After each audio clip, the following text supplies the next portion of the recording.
ऐसो पंचनमकारो सर्वपावपणासनो मङ्गलानं च सव्येसिं परमं हवै मङ्गलम्। मङ्गलं भगवान् वीरो मङ्गलं गौतम प्रभु मङ्गलं स्थूलभद्राद्या जैनधर्मोऽस्तु मङ्गलम्।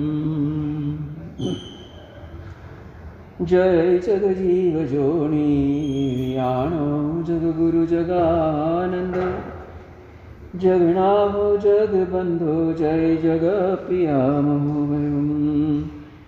जय सुवानं प्रभो विठ्ठलराणमपचिमो जय जय गुरुलोगानं जय मपामावीरो। ओंकार बिंदु संयुक्त नित्यं ध्यायन्ति योगिनः कामदं मोक्षदं चैव ओंकाराय नमो नमः। अज्ञानतिमिरान्धानां ज्ञानाञ्जनशलाकया नेत्रमुन्मीलितं येन तस्मै श्रीगुरुवे नमः। तस्मै श्रीगुरुवे नमः।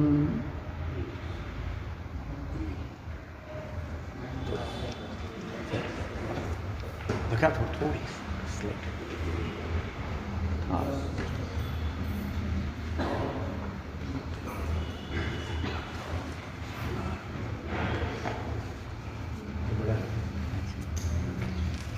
सारा लेकर आए।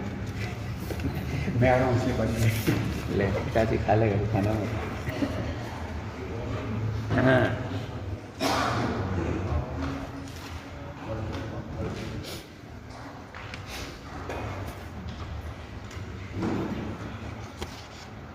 माँ मंगलकारी विघ्न निवारिणी चित्त प्रसन्नता दायिनी प्रभु महावीर के मुख से निकली आगमों की श्रेणी, आगमों की प्रवचन माला, जो अपने जीवन के अंदर अनेक तरह की नई प्रेरणा, नई प्रभावकता और नई प्रभात लेकर आ रही है। वैसे आगम की वाचना के सिलसिले के अंदर पंचमांग आगमों के अंदर जिसको 5वां नंबर दिया गया है, जिसको श्री भगवती सूत्र के नाम से पहचाना जाता है,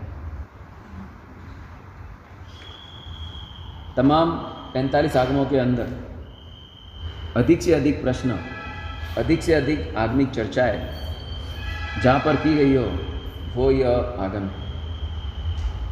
जिस आगम के योगोद्वहन यानी योग किए बिना गणित पदवी, प्रन्यास पदवी कुछ मिल नहीं सकती, वैसा यह आगम है। 45 आगम में बाकी के आगमों के योग बहुत छोटे होते हैं, लेकिन सर्वाधिक पीरियड वाले योग अगर किन्हीं के हो तो वो भगवती सूत्र है।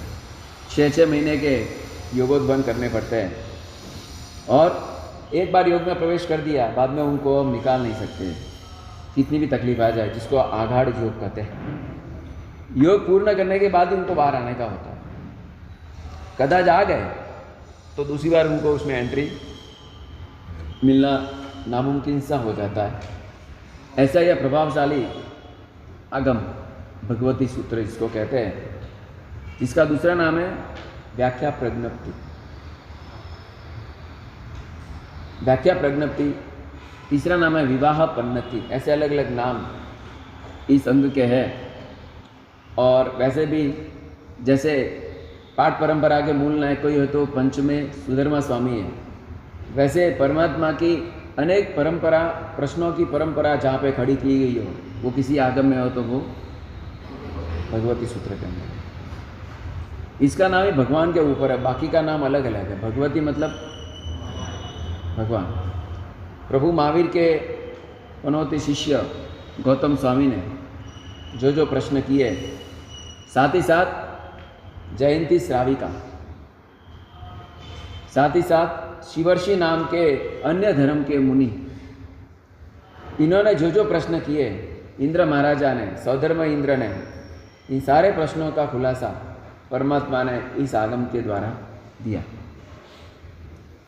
इस आगम का श्रुतस्कंद मात्र एक है, और इसके शतक 138 है और इसके उद्देश्य 1627 है। और प्रश्न कितने इसके अंदर? तो क्या हम जानते हैं 36,000, लेकिन कली काल की बलियारी है, अपने पास सारे 36,000 हाल उपलब्ध नहीं है, लेकिन बहुत सारे प्रश्नों का विवरण और उसका खुलासा इस ग्रंथ के अंदर दिया गया है। 138 शतक, 1627 उद्देश्य, 36,000 प्रश्न और कुल पद है 2,88,000। ऐसा यह भगवती सूत्र कि जिसका योगोद्वयन करने के लिए साधक आत्माओं को 6-6 महीने गुजारने पड़ते हैं। 6-6 महीने की तीव्र साधना होने के बाद पंचमांग का राइट मिलता है और भगवती सूत्र का राइट मिलने के साथ ही उनको गणि पदवी का राइट मिलता है। जब तक ये भगवती सूत्र नहीं पढ़ते तब तक गणि पद या पन्यास पद का आरोपण किया नहीं जा सकता है। ऐसा यह प्रभावशाली ग्रंथ कि जिसका स्वाध्याय करने का आज अपने को अवसर मिला है, जिसके अंतर्गत बहुत सारी सुंदर घटनाएं, सुंदर प्रस्ताव और सुंदर चर्चाएं आलेखित की गई है। सर्वप्रथम इस सूत्र के मंगलाचरण में नौकार मंत्र के 5 पद, नमो अरिहंतानम, नमो सिद्धाणम, नमो आयरियानम, नमो उज्जैनम, नमो लोय सव्वसावनम। बाद में सर्वप्रथम मंगल शुरुआत अगर इस पद की होती हो, सर से पहला पद लिखा गया है नमो बंभिये लिविये। भगवती सूत्र के अंदर मंगलाचरण के रूप में सबसे पहले सूत्र का आरंभ जो होता है, पहला सूत्र लिखा है नमो बंभिये लिविये। बंभिये लिविये मतलब ब्राह्मी लिपि को मैं नमस्कार करता हूँ। तो ब्राह्मी लिपि को नमस्कार करने का क्या यहाँ पे कारण है? अरिहंत को करो, गणधर को करो, श्रुत देवता को करो, वो तो समझ में आता है, क्योंकि हम जब भी स्वाध्याय करने बैठते तो 5 माताओं को याद करके बैठना चाहिए। अरिहंत माता, गंधर माता, अपनी गुरु माता और अपनी जनेता माता और सरस्वती माता, ये 5 माताओं को याद करके स्वाध्याय करो तो आपको स्वाध्याय का लाभ जल्दी होगा, जल्दी से चढ़ेगा। कदा चढ़ेगा नहीं तो भी आप थकोगे नहीं। आदमी बहुत बार चढ़ता है कि नहीं चढ़ता है, मेरा पूरा हो गया, मुझे अब नहीं पढ़ना है, ऐसा भाव नहीं आएगा। उसमें आपकी उत्साहता बढ़ती जाएगी 5 माताओं को याद करना। तो इसमें शब्द माता तो कहीं पे भी नहीं है। अरिहंत माता है, गणधर माता है, गुरु माता है, जनेता माता है और सरस्वती माता है। यहाँ पे ब्राह्मी या लिपि माता कहाँ पे है?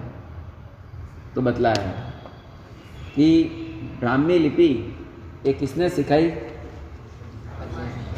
ऋषभदेव प्रभु ने अपनी ब्राह्मी नाम की बेटी के हाथ से, जिम्ने हाथ से जो लिपि लिखाई गई वो ब्राह्मी लिपि। एक नंबर की बात। दूसरी बात कि लिपि कब बनती है? लिपि बनती है क, ख, ग, च, ज, जो भी है, लिपि कब बनती है? कब बनती है मतलब प्रश्न समझ में आ रहा है? लिखा कब जाता है? तो क्या कोई बोलता है तब, बोले बिना लिखा नहीं जा सकता।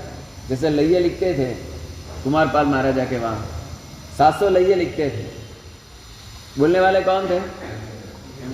हाँ, हेमचंद्र जी महाराज बोलते थे और बाकी के लइये एडिटिंग करते थे। तो एडिटर कब हो सकता है? बराबर कि बोलने वाला होता है तब। अगर बोलने वाला लेक्चरर नहीं हो तो एडिटर करेगा क्या? तो लिपि मतलब अक्षर मात्र नहीं, लेकिन परमात्मा की वाणी। और ब्राह्मी लिपि, ब्रह्मा, ब्राह्मी का एक अर्थ क्या होता है? ब्रह्मा संबंधी लिपि, वह ब्राह्मी लिपि। इस अवसर्पिणी काल के प्रथम शासनकर्ता, शासन के सर्जनहार वो आदिनाथ प्रभु है। इसलिए आदिनाथ प्रभु को ब्रह्मा भी कहा जाता है, क्योंकि ब्रह्मा मतलब क्या होता है? सर्जनहार, जगत का सर्जन करने वाला ब्रह्मा। ऐसे मानते हैं लोग, अपने वहाँ ऐसा है नहीं, लेकिन अपने वहाँ इतना जरूर है कि अवसर्पिणी काल के प्रथम शासन के स्थापक कोई तो वो अरिहंत परमात्मा ऋषभदेव थे। इसलिए ऋषभदेव प्रभु कौन है? ब्रह्मा। तो यहाँ पर ब्राह्मी लिपि मतलब कि अक्षर देहे परमात्मा को मैं नमस्कार करता हूँ। अर्थ संगति ऐसे होगी। नमो बम्बिया लीजिए, मतलब अक्षर देह स्वरूप परमात्मा को मैं नमस्कार करता हूँ। जैसे आकार देह से परमात्मा कहाँ पर है? आकार देह से प्रतिमा के अंदर। निराकार से परमात्मा सिद्धि गति के अंदर, और साक्षात शरीर से परमात्मा समोसरण में, और अक्षर से परमात्मा प्रवचन के अंदर। अक्षर देह परमात्मा आगमों के अंदर है, आकार देह से परमात्मा प्रतिमा जी के अंदर है, निराकार देह से परमात्मा सिद्धि गति के अंदर है, तो करुणा देह से परमात्मा सारे विश्व के अंदर। एक कच्ची घड़ी ऐसी नहीं कि परमात्मा की करुणा बिना हम रहे। प्रश्न किया था बीच में, तो हमें एहसास क्यों नहीं होता है? थोड़ी दिन पहले प्रश्न आया था, अगर परमात्मा की करुणा सर्वत्र है तो हमें एहसास क्यों नहीं होता है? तो क्या एहसास आप करते क्यों नहीं? एहसास होता नहीं है कि एहसास करते नहीं? बोलो भाई, आकाश में कार्बन डाइऑक्साइड है, ऑक्सीजन है, कहाँ पे नहीं है ऑक्सीजन? कहाँ पे नहीं? तो क्या कहाँ पे नहीं? आप बोलो, क्योंकि कहाँ पे नहीं है वैसा है ही नहीं, सर्वत्र है, बरोबर है। तो वो ऑक्सीजन का हम एहसास कर रहा है कि नहीं? सोते सोते भी करते हैं कि नहीं? सोते सोते भी ऑक्सीजन का एहसास कर रहे हैं। इसका मतलब ये हुआ कि जब मैं धारता हूँ कि मुझे ऑक्सीजन लेना है, तो ऑक्सीजन मेरे लिए आधार बनता है। अगर मैं नाक बंद कर दूँ, मुंह दबा दूँ मेरा ही, तो ऑक्सीजन अस्तित्व में है, फिर भी मेरे लिए आधारभूत नहीं बनता, क्योंकि मैंने उसको ग्रहण करना बंद कर दिया। धर्मास्तिकाएँ कहाँ पर नहीं है भाई? धर्मास्तिकाएँ आप जानते हो, जिसको हम बोलेंगे एथिक्स, 5 एथिक्स, ये धर्मास्तिका है। तो ये धर्मास्तिका क्या करता है? धर्मास्तिका कहाँ पर नहीं है बोलो तो इनाम मिलेगा। आलोक में नहीं है, बरोबर है। अपन जिस लोक में रहते वहां पर कहाँ पर नहीं है? हर जगह पे, ईच एंड एवरी आकाश प्रदेश के अंदर धर्मास्तिका है। तो धर्मास्तिका का काम क्या है? धर्मास्तिका का काम बोलो। जैसे पानी का काम शीतलता देना, प्यास बुझाना, भोजन का काम तृप्ति देना, वैसे धर्मास्तिका का काम क्या है?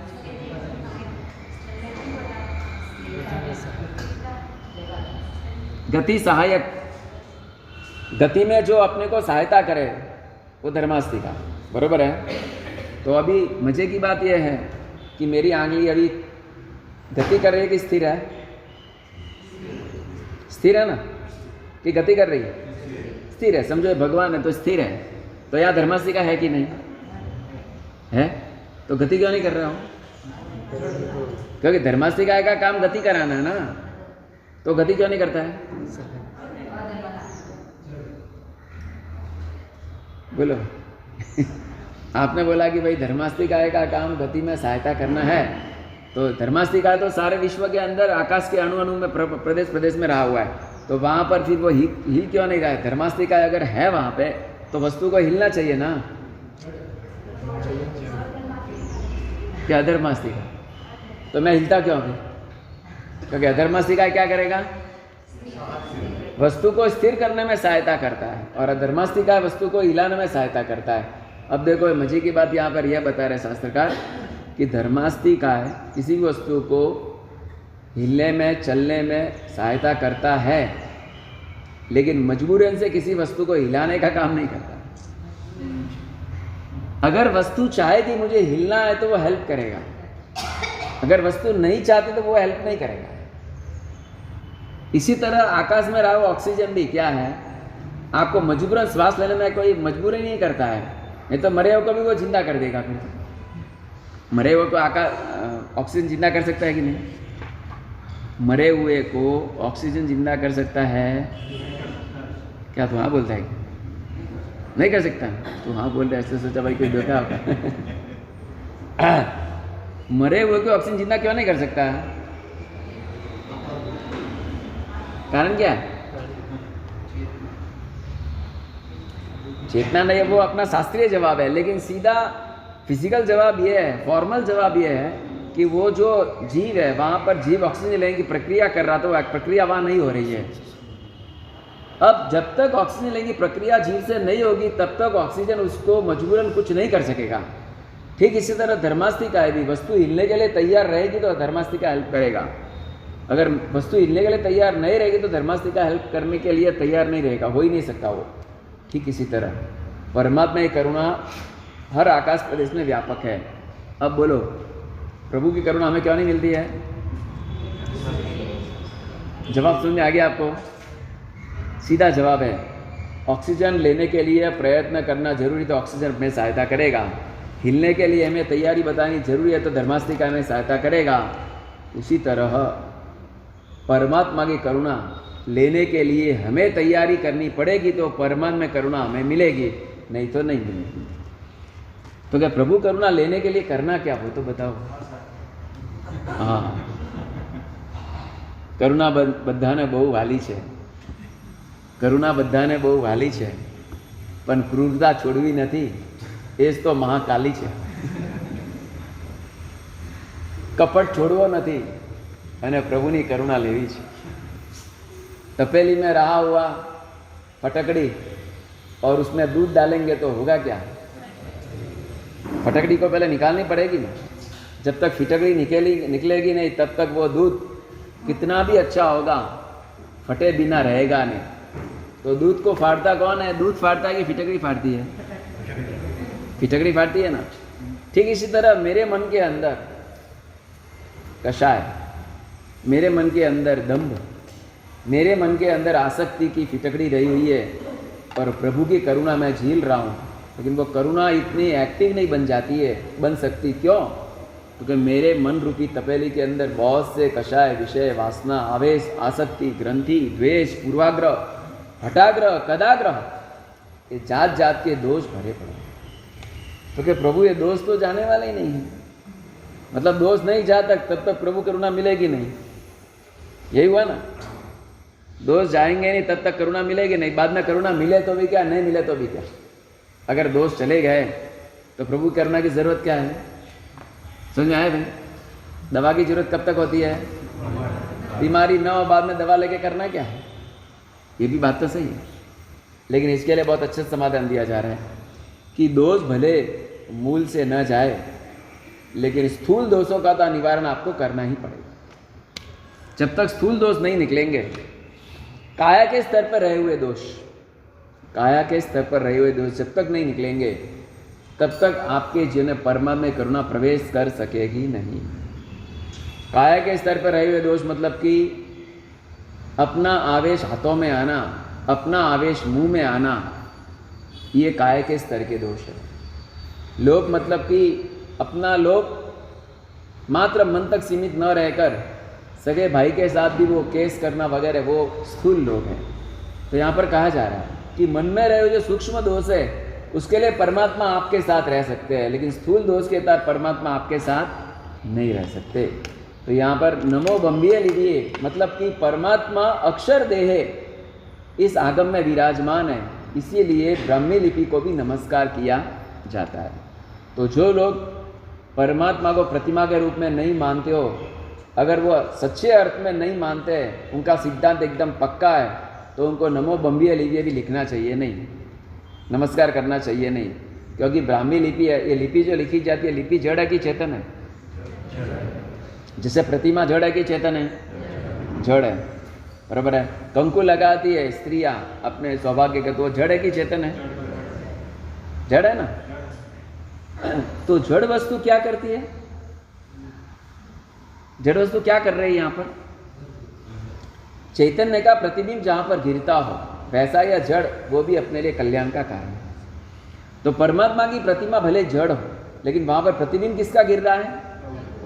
इसी तरह नमो बंबिये लिविये या फिर भगवती की पंक्तियां, वो जड़ होने पर भी परमात्मा के प्रवचन का प्रतिबिंब जिसमें गिरता हो वो अक्षर भी जड़ होने पर भी हमारे लिए पूज्य बन जाते हैं। क्या बन जाते हैं? पूज्य बन जाते हैं। वैसे ही यह नमो ब्रह्मीय लिपि लिखने का उद्देश्य शास्त्रकार ने बताया कि जैसे प्रतिमा आकार देह से प्रभु है, वैसे प्रवचन और आगम अक्षर देह से प्रभु है।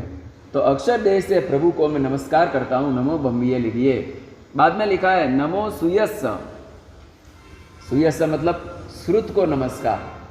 तो लिपि और श्रुत में क्या फर्क है? लिपि और श्रुत, उसमें क्या फर्क है?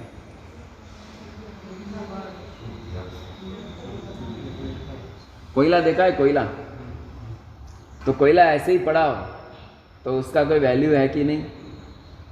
इतना नहीं है।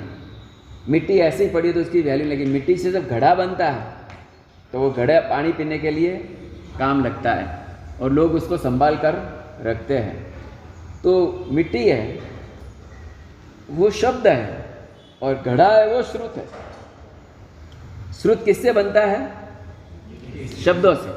श्रुत मतलब कि आगम, श्रुत मतलब कि ग्रंथ किससे बनते हैं? शब्दों से बनते हैं। तो जितना श्रुत पूज्य है उतने शब्द भी पूज्य है। तो इसीलिए अपने वहाँ पे कहा गया है मातृ का पद। आपको कोई पूछे जैसे अंग्रेजी भाषा के अल्फाबेट्स कितने भाई? 26। जैसे उसको मातृ का पद, अंग्रेजी के मातृ का पद नंबर की 26, वैसे संस्कृत के मातृ का पद कितने हैं? 47। ओवेल्स और व्यंजन, शब्द और व्यंजन दोनों, स्वर और व्यंजन मिला के। तो उसी तरह पूरे जैन शासन के सिद्धांतों के मातृ का पद कितने हैं? तो क्या मात्र 3 है। मातृ का मतलब अल्फाबेट्स, जिससे सारी भाषा का जन्म होता हो। ABCDEFGHIJKLMNOPQRST, ये जो शब्द है, लेटर्स है, उससे सारी अंग्रेजी भाषा का जन्म होता है। ऐसे ये पूरी भाषा अक्षरों से पूरी संस्कृत की भाषा का जन्म होता है। तो उसी तरह पूरे आगम का जन्म कौन से शब्दों में से होता है? तो आगम का जन्म होता है उपनयिवा, विगमयिवा, धुवेयिवा। ये 3 पद आगम की जनेता है। इसलिए इन 3 पदों को क्या कहा जाता है? त्रिपदी। और सेकंड नाम है मातृ का पद। मातृ का मतलब कि माता, जनेता, जो सारे आगम को जन्म देती हो, उसे मातृ का पद कहेंगे। तो गणधर भगवान भी इन 3 पदों को मात्र सुन करके द्वादशांगी की रचना करते हैं। इसलिए इसको मातृ का पद कहा जाता है। अल्फाबेट्स को वो अंग्रेजी के लिए, स्वर व्यंजन को वो संस्कृत के लिए, तो ये त्रिपदी कहो वो सारे आगम के लिए। ऐसे आगम को जानने वाले गणधर भगवान में गौतम स्वामी सबसे फर्स्ट रैंकिंग थे। कौन सा रैंकिंग भाई? फर्स्ट रैंकिंग, 1 रैंक के फर्स्ट नंबर के अंदर आते थे। चौथ पूर्व के ज्ञाता थे कि प्रणेता थे? मजे की बात यह है, चौथ पूर्व के ज्ञाता तो समझो स्थूलभद्र महाराजा भी हो गए, भद्र बाबू स्वामी भी हो गए, लेकिन प्रणेता कौन थे? गणधर भगवान थे ना। तो देखो, गणधर भगवान मात्र चौथ पूर्व के ज्ञाता नहीं होते, प्रणेता भी होते हैं, क्योंकि वे ही चौथ पूर्व की रचना करते हैं। द्वादश की रचना कौन करते हैं? वे गणधर भगवान भी करते हैं। और वो मात्र परमात्मा के 3 शब्दों को सुनकर करते हैं। तो इतना इनका माइंड का IQ पावर कैसे खड़ा होता है? इतना हाई लेवल का IQ पावर एक अंतर मूर्त के अंदर चौथ पूर्व की रचना करने का एक्सेलेंसी पावर कहाँ से खड़ा होता है? तो वहाँ पे लोग पज्जो अगराणन पद बताया गया नवोत्थुणम के अंदर कि परमात्मा जब शक्तिपात करते हैं वास निक्षेप करके, और उस वक्त त्रिपदी जब देते हैं, तो परमात्मा अपने सारे आत्म प्रदेश से वो शब्द ऐसे निकालते हैं, और उन शब्दों का इतना प्रभाव पड़ता है कि उस वक्त गणधरों की बीज बुद्धि बहुत ही सॉलिड बन जाती है। बीज बुद्धि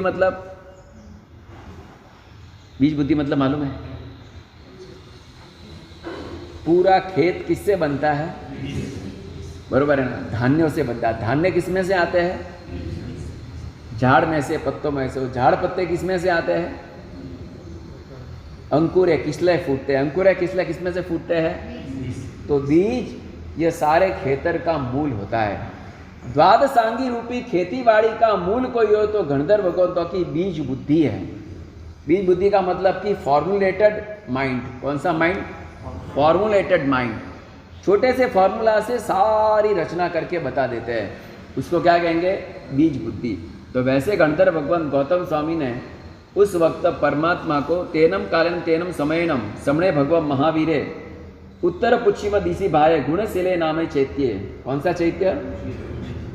मैंने बीच में बताया था, बारसा सूत्र कहाँ पे बोला गया था? गुणशील नाम का चैत्य कहाँ पर आया है?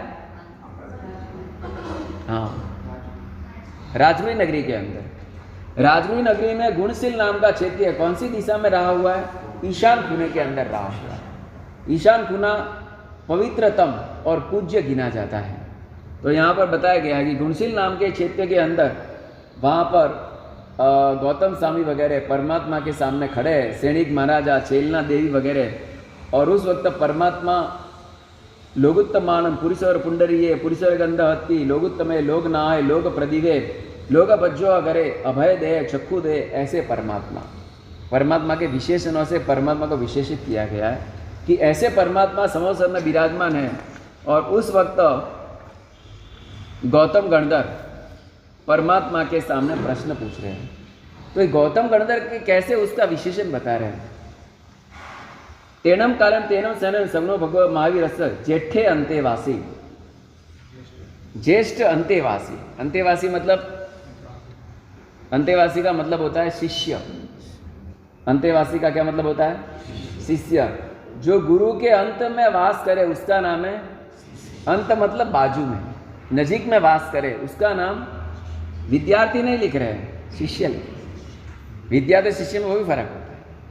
विद्यार्थी गुरु के पास आता है मात्र विद्या लेने के लिए, जबकि शिष्य गुरु के पास आता है क्या लेने के लिए? अनुशासन लेने के लिए। शिष्य शब्द का अर्थ होता है अनुशासन का प्रेमी, शिष्य। शिष्य मतलब संस्कृत में सीखेंगे आप, चल रहा है ना संस्कृत क्लास, है पंडित जी, संस्कृत क्लास चल रही है बरोबर टनाटन, उसमें आपको बताएंगे शिष्य शब्द का अर्थ। शिष्ट, शिष्ट मतलब कि अनुशासन जिसको पसंद है वो शिष्ट, अनुशासन का प्रेमी हो वो शिष्य, मात्र विद्या का अर्थी हो वो विद्यार्थी। और गुरु के पास में जो रहा हुआ है उतना ही ले वो विद्यार्थी, गुरु के पास से रहा हुआ डेढ़ा ले ले उसका नाम है, समझ में आएगा? गुरु से भी सवाया डेढ़ा ले ले उसको क्या कहेंगे? शिष्य। और जो मात्र गुरु के ज्ञान से प्रेरित है वो विद्यार्थी, जो गुरु के गुणों से प्रेरित है वो शिष्य, जो गुरु की कलाएं मांगता है वो शिष्य, जो गुरु की कृपा मांगता है वो शिष्य, गुरु की कला मांगता है वो विद्यार्थी। समझ में आया? गुरु की कला प्यारी हो, गुरु का ज्ञान प्यारा हो वो है विद्यार्थी, लेकिन गुरु के गुण प्यारे हो और गुरु की कृपा प्यारी हो वो है शिष्य। बोलो भाई क्या बनना है? हाँ, मनोरथ तो बहुत ऊंचे, मनोरथ तो बहुत ऊंचे होते हैं, लेकिन बहुत काया रथ ढीली हो जाती है। मन का रथ तो बहुत स्पीड चलता है, काया का रथ बहुत धीरे धीरे चलता है। तो गौतम स्वामी वो कैसे है तो बताया गया है, जेठे अंतेवासी, ज्येष्ठ अंतेवासी है। और इंद्रभूति उनका नाम है, और अणगार और गोयम नाम का उनका गोत्र है। कौन सा गोत्र है? आपने सुना होगा परमात्मा जब भी प्रश्न करते हैं तो पहले नाम क्या आता है? तो इंद्रभूति नाम क्यों नहीं बोलते हैं, गोयम नाम क्यों बोलते हैं? पूछ के आएंगे। सरनेम बोलो भाई, सरनेम क्यों बोलते हैं, नेम क्यों नहीं बोलते? ये सरनेम क्या होता है? नेम की सरनेम? SUR, हाँ SUR की SIR है मोहित? SUR ही तो हम थोड़ी भूल गए इतना। बोलो भाई ये सरनेम क्या होता है? जात का नाम या गोत्र का नाम। गोत्र का नाम या जात का नाम, बरोबर है। अब मुझे ये कहना है कि यहाँ पर परमात्मा महावीर हमें ये शिक्षा दे रहे हैं कि मैं नाम न बोलकर गोत्र क्यों बोल रहा हूँ। तो किसी भी व्यक्ति को उसकी कोई पैटर्न से बुलाओ, गोत्र से बुलाओ तो उसको ज़्यादा खुशी होती है, उसको ज़्यादा इंप्रेशन पड़ता है उसके ऊपर। जैसे आपको बोलो भाग्यशाली, दानवीर, तपस्वी, पंडित जी, तो आपको कितनी खुशी होगी? खुशी होगी, बराबर है। ओ भंडारी साहब, ओ फलाना साहब, जात से बोलने के साथ तुरंत व्यक्ति को अपना पनत्व लगता है ना। और नाम से तो ठीक है भाई, नाम तो बहुत होंगे, तो नाम से बढ़कर गोत्र है। तो परमात्मा ने गौतम बुलाने का पूरा रहस्य ये है कि गौतम के ऊपर अच्छी प्रभावकता गिरे, और प्रभावकता हृदय में गिरती है तो पात्रता जल्दी खिलती है। अगर प्रभावकता ही नहीं खिलती, परमात्मा के प्रति प्रभाव ही नहीं लगता, तो पात्रता खिलेगी कैसे? तो परमात्मा ने गोयम क्यों बोला मालूम पड़ा? समझ में आया? आप भी किसी को कैसे बुलाओगे अभी? हे पुण्यशाली। आपके पत्नी को भी ऐसे बोलना, हे पुण्यशालिनी केम छो।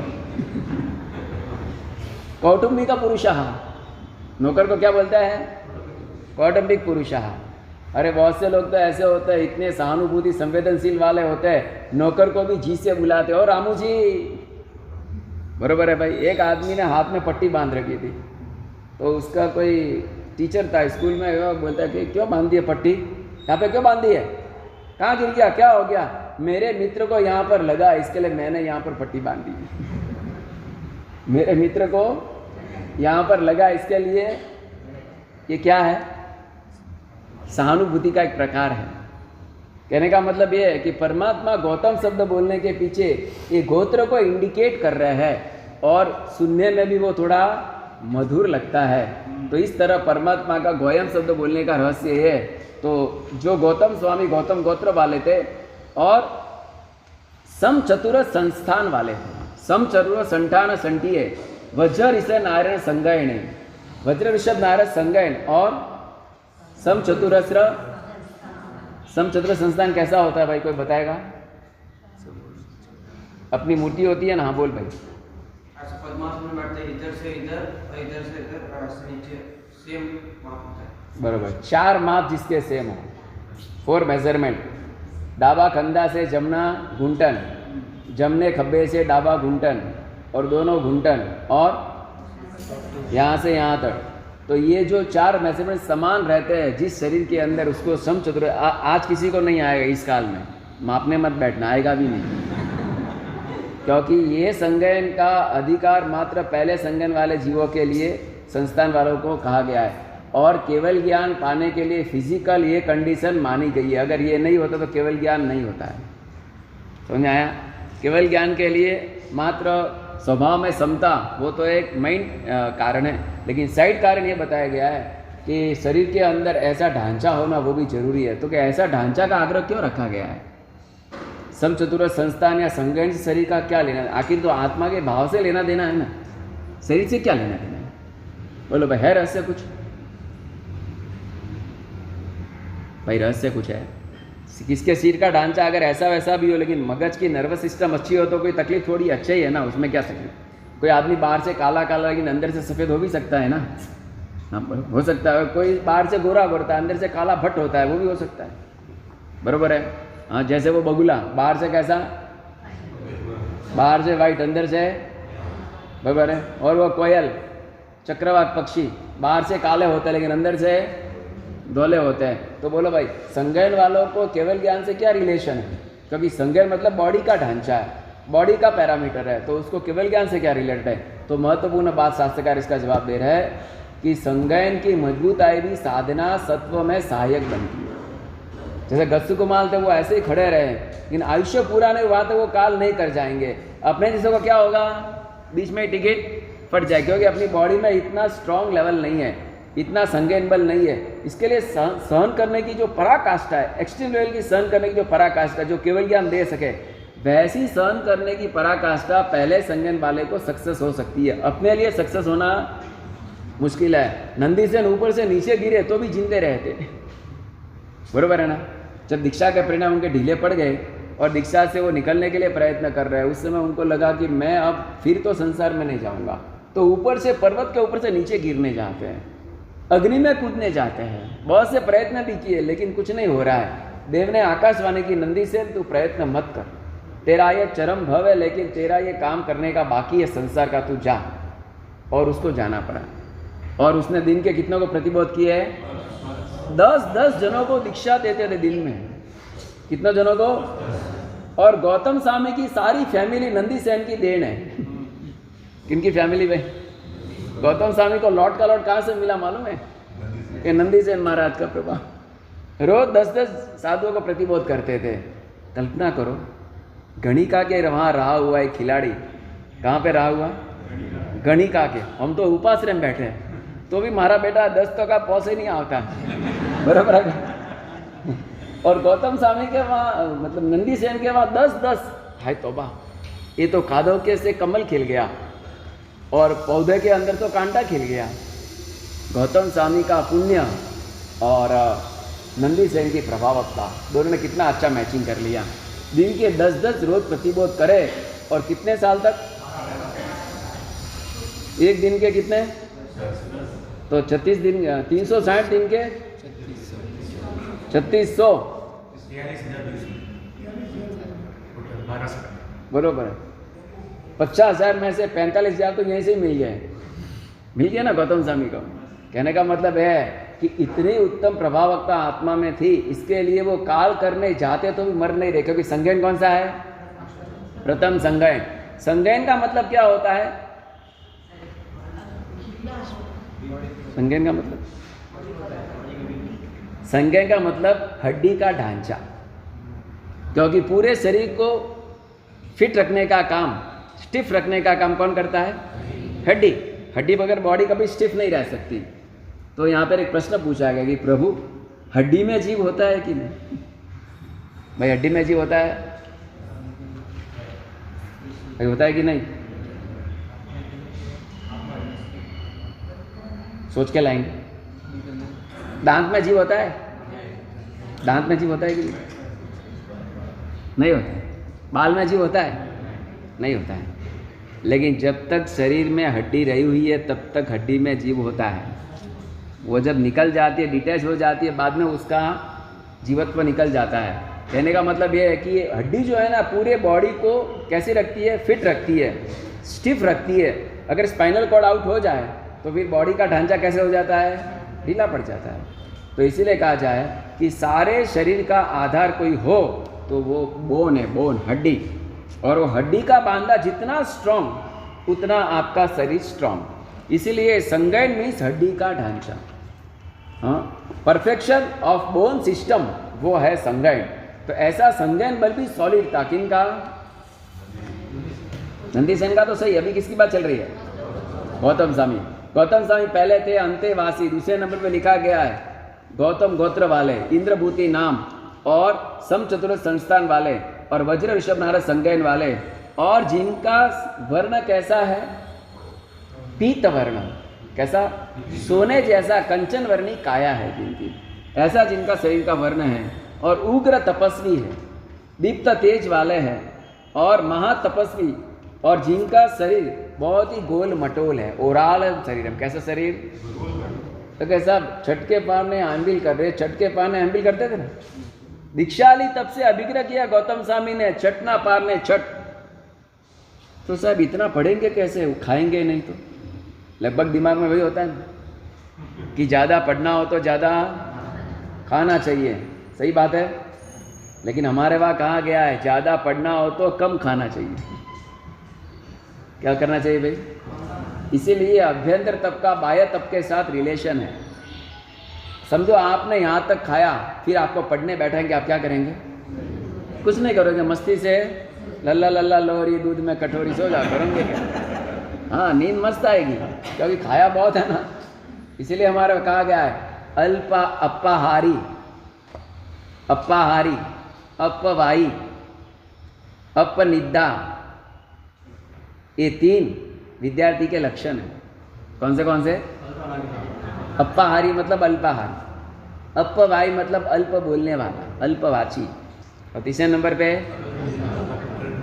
अपनिद्दा, निद्रा और विद्या का 12वां है। क्या है? 12वां बेजनर मेल निकाले 12वां है भाई, बराबर है भाई। निद्रा और विद्या का राहु केतु है, चंद्र राहु है। इसी तरह खाने का, जिसको खाने का बहुत शौक होता है वो भी ज़्यादा पढ़ सकता नहीं है। तो यहाँ पर गौतम स्वामी ने दीक्षा लेने के साथ निर्णय किया है, छठ ने पार ने छठ। फिर भी इतना गोल मटोल शरीर कैसे था? तपस्या करना गोल मटोल, न खावा वाला बकरा चेहरा, ऐसा भी होता है। भाई जो खाते हैं टनाटन फिर दिखने में कैसे होता है? बकरे जैसे। और जो नहीं खाते, कम खाते, फिर भी टनाटन। बोलो भाई, तो किससे हुआ है?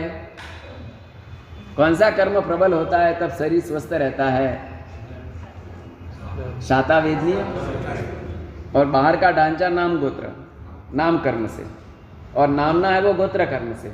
हर एक कर्म ने अपना अपना नेटवर्क तैयार करके रखा है आत्मा के अंदर। उसको स्ट्रांग रखो तो आपको बाहर की चीज़ों की उपलब्धि कम होने पर भी आपकी सिद्धियाँ मिलती रहेगी। तो गौतम स्वामी को ये संज्ञान इतना बल जोरदार था, शरीर सौंदर्य वाला था और घोर तपस्वी और घोर ब्रह्मचारी थे। और वैसे गौतम स्वामी 14 पूर्व और 4 ज्ञान के धनी थे। और 14 पूर्व के अंदर भी बहुत से प्रकार होते हैं, मतलब कि 14 पूर्व को धारण करने वाले मुनियम बहुत से प्रकार। जैसे आपको बताओ कि आपके नेक्स्ट के टीचर है, समझो सेम डिग्री है, फिर भी एक का पढ़ाने का तरीका इतना सुंदर होता है कि फटाफट अपने को गले उतर, और दूसरा क्या बोलता है वो मालूम नहीं पड़ता है, वो उसको ही मालूम पड़ता है, उसको मालूम ही नहीं पड़ता है। होता है ऐसे। डॉक्टर में भी ऐसा होता है। समझो एमडी डॉक्टर है, 1 2 3 4 ऐसे 25 एमडी डॉक्टर को पकड़ो, लेकिन एक जो इलाज करता है वो आपको फटाफट लगता है, दूसरे का तो कोई ठिकाना नहीं पड़ता है। ऐसा क्यों हुआ? ऐसा क्यों हुआ? क्या स्टडी में रॉन्ग है? डायग्नोज में रॉन्ग है? क्या है? बोलो भाई। उसी को कहते हैं कि अनुभव। क्या कहते हैं? अनुभव। तो यहाँ पर 14 पूर्व के अंदर भी डिफरेंस प्रकार के 14 पूर्वोदर होते हैं। एक 14 पूर्व ऐसे होते हैं जो सारे अक्षरों के एक एक मीनिंग को जो जानते हैं। 2 अक्षर का मीनिंग कितना, 3 का मीनिंग कितना, 4 का मीनिंग कितना, सारे अक्षर का मिला के मीनिंग क्या क्या, सारे मीनिंग को जो जानते हो उसको कहते हैं सर्वाक्षर सन्निपाति ज्ञानी। सर्व अक्षर सन्निपाति, सन्निपाति मतलब ज्वाइंट करके। जैसे कि नमो दुर्वार रागादि, मात्र इस लाइन के शास्त्रों के अंदर 8 लाख अर्थ मिलते हैं। कितने? 8 लाख अर्थ करने वाले ज्ञानी मिल गए। नमो दुर्वा रागादि वैरिवार निवारिणे हरत योगी नाथाय महावीराय ताई ने एक श्लोक योग शास्त्र का पहला, इसके ऊपर 8 लाख अर्थ करने वाले भी मिल गए। तो कहने का मतलब यह है कि अनुभव वो अंतरात्मा से ही निकलता है। तो यहाँ पर बताया कि 14 पूर्व को भी विविध रीत से जानने में सबसे एक्सट्रीम लेवल किंग का था? गौतम स्वामी का था। तो भी ये गौतम स्वामी भगवान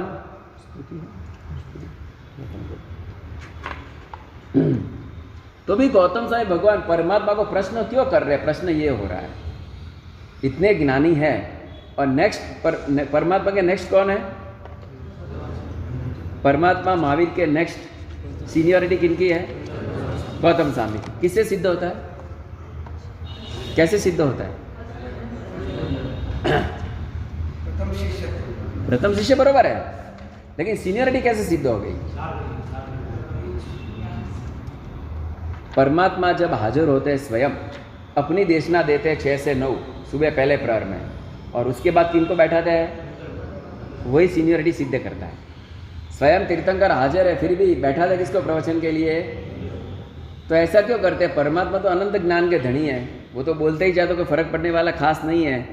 तो ऐसा प्रभु क्यों करते हैं कि गौतम स्वामी वगैरह को देशना देने का राइट दे रहे हैं अपने बात तुरंत ही? तो इसका कारण बताया गया है कि सारे पार्षदा को गौतम स्वामी आदि गणधर भी मेरे जैसे ही है ऐसी प्रतीति कराने के लिए। ऐसी प्रतीति क्यों करानी पड़ती है? क्योंकि परमात्मा कल काल कर जाएंगे, बाद में किनका शासन चलने वाला है? गणधर और आचार्यों का चलने वाला है। अगर परमात्मा अपनी हाजिरी के अंदर इस सबकी जो प्रियोरिटी, जो परफेक्टनेस नहीं बताई, तो लोग आगे जाके भगवान नहीं रहेंगे तो प्रवचन ही सुनेंगे, क्योंकि परमात्मा ने अपनी हाजिरी में किसी को ऑथेंटिक किया ही नहीं था। ऐसा हो जाएगा। इसलिए परमात्मा अपनी हाजिरी के अंदर ही ऑथेंटिसिटी सिद्ध करता है कि जैसे मैं देशना दे रहा वैसे इनकी देशना भी आपको इतनी ही प्रमाणित गिननी है। इसके लिए परमात्मा अपनी देशना होने के बाद गणधरों को राइट दे रहा है 9 से 12। मजे की बात सुन लो, यहाँ पे लिखा गया कि परमात्मा की देशना में जैसी पार्षदा होती है वैसी ही पार्षदा गौतम स्वामी की देशना में भी होती है। कोई चेंज नहीं। केवली भगवान भी बैठते हैं। कौन? हाँ, उनका इच्छा, बैठे न भी बैठे, बलजबरी नहीं होती है, लेकिन वे भी सब उठ जाए ऐसा नियम नहीं होता है। लेकिन गणधर की देशना के अंदर भी सारी पार्षदा खकड़े जाम फुल पैक होती है, और साथ ही साथ बैठने वाले को किसी को ये फाइंड आउट नहीं होता कि ये सर्वज्ञ नहीं बोल रहे, सर्वज्ञ बोल रहे, वैसा ही लगने लगता है। ऐसी उनकी भाषा का प्रभुत्व, प्रबुद्धत्व और ऐसी उनकी प्रभावकता वहाँ पर होती है। इतना ही नहीं, इतना भी विवरण आता है कि जैसे परमात्मा के 4 मुख बनते हैं, गौतम स्वामी आदि के भी 4 मुख बनते हैं। उनकी देशना भी कैसी होती है, क्योंकि ये कैसा हो गया मालूम है, एक फर्स्ट क्लास गाड़ी थी, स्पीड भाग रही थी, लेकिन दूसरी गाड़ी थी वो एम्बेसडर छोटी थी, स्पीड चल नहीं रही थी और खटारा हो गई थी, तो उसको जोड़ दिया किसके साथ, हाँ हाई स्पीड गाड़ी के साथ। तो हाई स्पीड गाड़ी के साथ वो भी गाड़ी कैसे जाएगी, समझ में आ गया आपको। तो परमात्मा के साथ गंधर्व जुड़े तो गंधर्व का भी प्रभाव परमात्मा के जैसा ही, समझ में आया आपको। तो कैसी बात हो गई, गंगा का पानी था लेकिन गटर का एक बिंदु डाल तो वो भी क्या हो गया बस। तो ये तो जो कि बहुत महान है गंधर्व भगवान। तो यहाँ पर गणधर भगवंतों की देशना इस तरह से चलती है। तो परमात्मा अपनी हाजिरी के अंदर गणधर भगवंतों की ऑथेंटिसिटी सिद्ध करने के लिए उनको देशना दिलवाते हैं। सेकंड पॉइंट, परमात्मा का भी शरीर है तो उनको भी ज़्यादा वेदना होनी नहीं चाहिए, इसके लिए उनको खेद विनोद दिया जाता। क्या खेद विनोद मतलब कि थकान दूर करने का उपाय वहाँ पर बताया गया है। तो यहाँ पर परमात्मा को प्रश्न पूछने वाले गौतम स्वामी, उन्होंने सबसे पहला प्रश्न क्या किया, ये प्रश्न का नंबर यहाँ पर बता रहे कि परमात्मा ने सबसे पहला प्रश्न क्या किया गौतम स्वामी ने। गौतम स्वामी प्रश्न क्यों करते हैं, वंस मोर,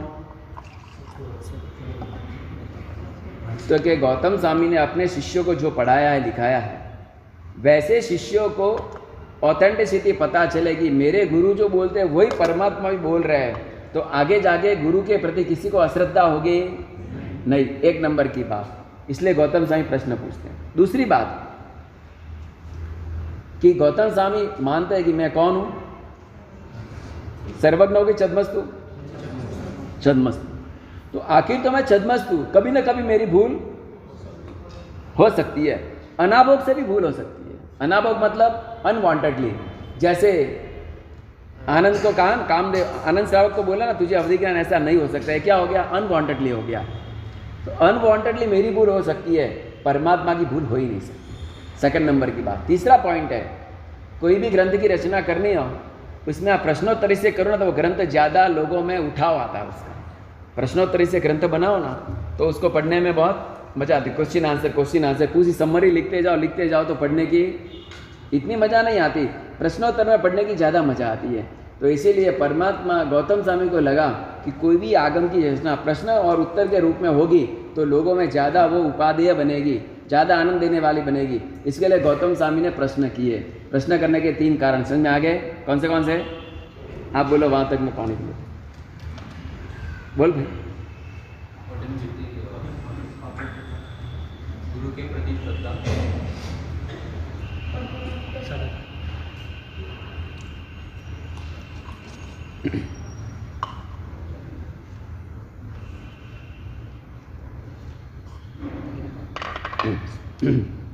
पहले नंबर पे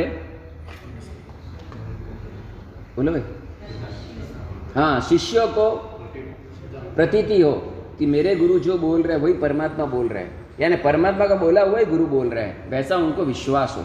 दूसरे नंबर पे स्वयं छद्मस्तु, कई भूल हो सकती है, ओवर कॉन्फिडेंस अच्छी बात नहीं है। तीसरे नंबर पे ग्रंथ की रचना अच्छे सिरे पे हो, प्रश्नोत्तरी से किया हुआ ग्रंथ बहुत ही इफेक्टिव होता है। इसके लिए 3 कारणों को लेकर गौतम स्वामी ने प्रश्न किए हैं। तो ये पहला प्रश्न पर गौतम स्वामी ने वहाँ पर किया कि प्रभु,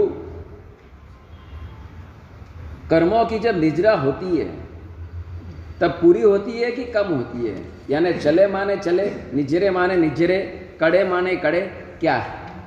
कोई भी प्रक्रिया जब होती है तब वो हो गई बोलना कि हो रही बोलना, क्या बोलना, बोलो भाई। कोई भी क्रिया शुरू होती है जब हो गई बोलना कि हो रही बोलना,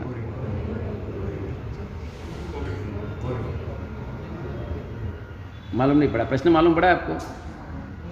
अपने वहाँ पे एक दृष्टांत आता है कि वो जमाली बीमार पड़ गया है, तो उसके शिष्यों ने वहाँ पर संतारा बनाना शुरू किया और संतारा आधा पौना ज़्यादातर हो गया था। तो वारंवार पूछता, भाई संतारा हो गया? तो क्या, हाँ हो गया आ जाओ। तो वो आगे देखा तो बहुत सा हो गया लेकिन थोड़ा बाकी था। तो क्या भाई तुम झूठ बोलते हो, कहाँ पे हो गया है?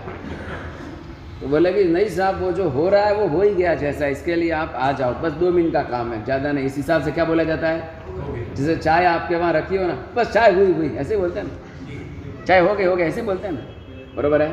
तो जिस तरह आप यहाँ से समझो कि राजस्थान के लिए ट्रेन में बैठे और घर में कोई पूछे कि फलाना चंद कहाँ पे गए, तो आप क्या बोलते हो, मारवाड़ गया है कि मारवाड़ जा ही रहा है? बराबर है, मारवाड़ गया है बोला ना, बराबर है। तो बहुत बार क्या होता है कि जो वस्तु अधिकांश रूप में होते जाती है उसको हो गई बोलने का व्यवहार कहा गया है। तो इसी तरह कोई भी कार्य जब शुरू होता है तब उसके अंदर दो प्रक्रिया चलती है, जितना हुआ उतना हुआ और जितना बाकी है उसका कारण वही है। दो चीज़ चलती है, कड़े माने कड़े, लेकिन जो बाकी है वो भी धीरे धीरे, जब तक प्रक्रिया के अंदर है तब तक वो आत्मा क्रिया वैसा ही कहा जाता है। तो यहाँ पर परमात्मा ने कहा कि जो हो गया है हो रहा है उसको हो गया बोलने का निश्चय नहीं से, व्यवहार नहीं से आरोपण करके बोला जाता है कि ये हो गया। तो इस तरह से परमात्मा ने जवाब दिए। जमाली के मन में जवाब बैठा, जमाली कौन था भाई? किनका जमाई? बोलो भाई।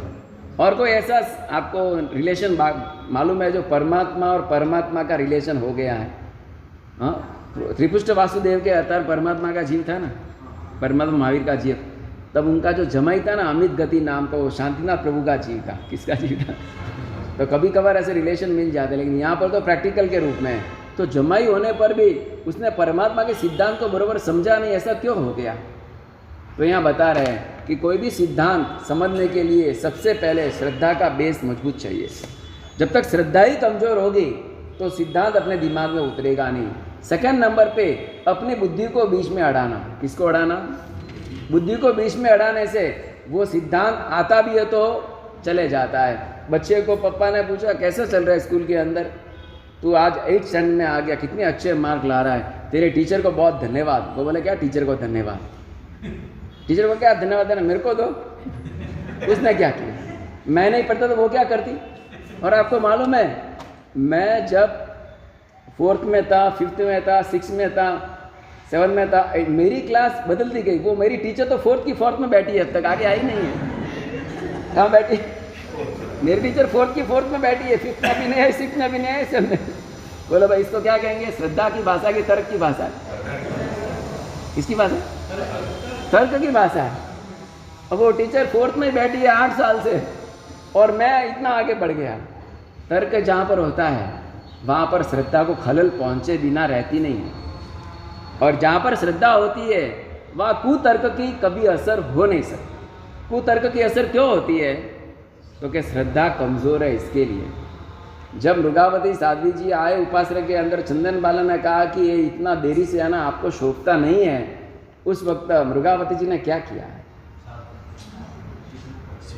यहाँ पे एक एग्जाम्पल आता है कि 2 मित्र जंगल में गए थे तो वहाँ पर मोर के अंडे पड़े थे।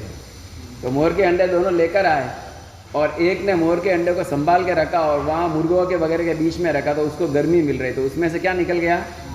मोर पैदा हो गया। दूसरा बार बार हाथ में लाके देखता है कि इसमें से मोर कब आएगा कब आएगा। अब वो मोर के अंडे को हाथ में लेंगे तो कोई मोर आने वाला अंदर से? पहले को है श्रद्धा, दूसरे को है अधीरता। तो अधीरता के कारण कभी भी वस्तु सिद्ध होने वाली होती है तो भी हो नहीं सकती।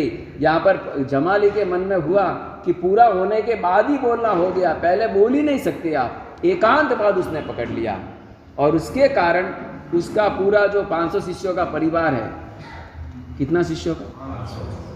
कहा जाता है कि जैसे परमात्मा की दीक्षा का वरघोड़ा निकला ना, वैसे जमाली की दीक्षा का वरघोड़ा। इतना वैभव संपन्न वो आदमी था, लेकिन श्रद्धा में मार खा गया। निम्नपने का उसको लांछन लग गया और उसके पीछे उसकी साध्वी जी यानी प्रिय दर्शना, परमात्मा की बेटी साध्वी जी, वो भी उसके साथ जुड़ गई। ये कलिकाल का असर कैसा दिख गया? मेरे पिता जगत के पिता है, मेरे पिता देवों की प्रसन्नता से पूज्य है, मेरे पिता सर्वज्ञ है, फिर भी उनकी मैं लाइन छोड़कर किसकी लाइन में जुड़ रही हूँ? और उस समय के श्रावक कितने गंभीर और गीतार्थ थे मालूम है? जब श्रावकों को ये पता चला कि ये साध्वी जी ऐसा खेल खेल रही है, उस वक्त जब अपने उपाश्रय में पहले उतरते कहाँ पर थे? आपके घरों में, क्योंकि आपके घर बहुत बड़े होते थे। कैसे होते थे? इतने बड़े बड़े घर होते हवेली जैसे कि जहाँ पर साधु साधु को रुकना हो तो भी, और वह साधु जी भी रुकने के लिए याचना करी तो श्रावकों ने विनंती की साहब पधारो पधारो, और उतारा वहाँ पर। लेकिन उस श्रावक को पता है कि ये कौन है? निन्नव है। निन्नव मतलब, निन्नव का मतलब छुपाना। इसने परमात्मा की हर बात को स्वीकार, लेकिन 1-2 वाक्य इसने उड़ा दिए हैं, और एक भी वाक्य उड़ गया मतलब सारा सिद्धांत बिगड़ जाएगा। बड़ी तपेली होती है ना दूध की, मलमलाई वाली मीठी, केसर शक्कर डाला होता है, और उसके अंदर मात्र एक बिंदु जहर गिरे तो चलेगा ना? एक ही तो बिंदु गिरा, नहीं चलेगा। एक बिंदु जहर तो चलेगा ना? बिल्कुल नहीं चलेगा।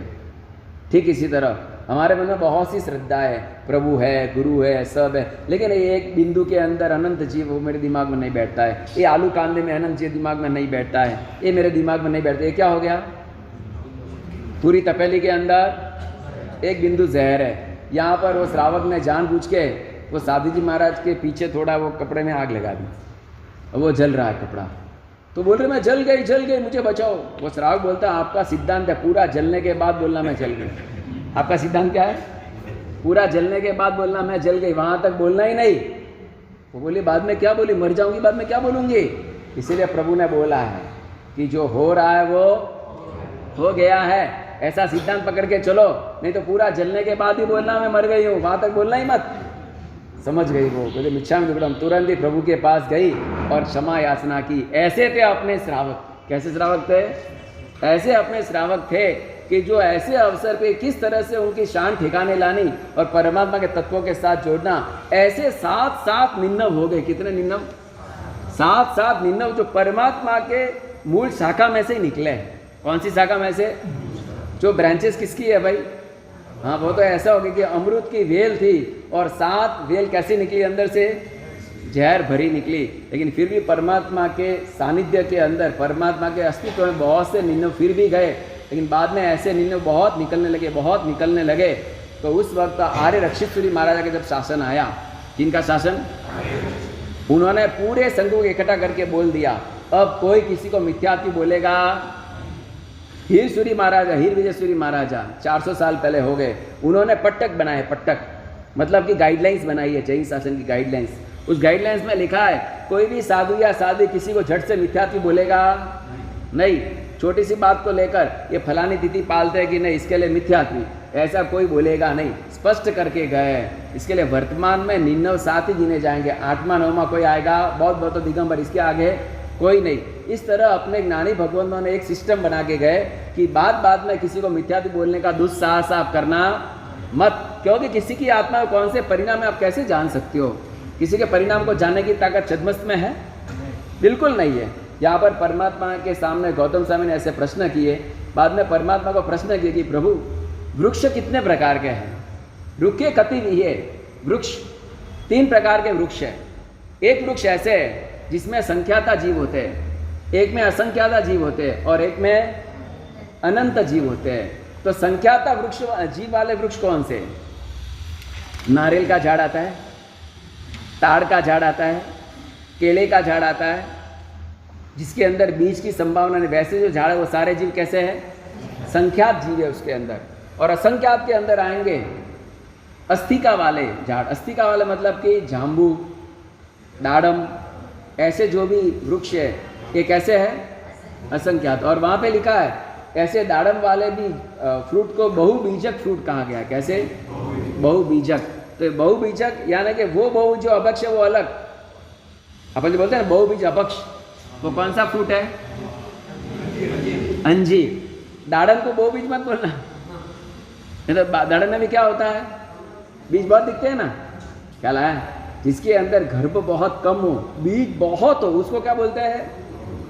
बहुबीजक बोलते हैं। दाड़म वगैरह उसमें नहीं आते हैं, क्योंकि दाड़म तो खाद्य बन जाते हैं, गर्म करके उसको खा सकते हैं। तो कहने का मतलब बहुबीज वाले जो ऐसे फ्रूट्स है जिस अनंत काय के अंदर नहीं है, उनको असंख्यात जीव के वृक्ष कहना।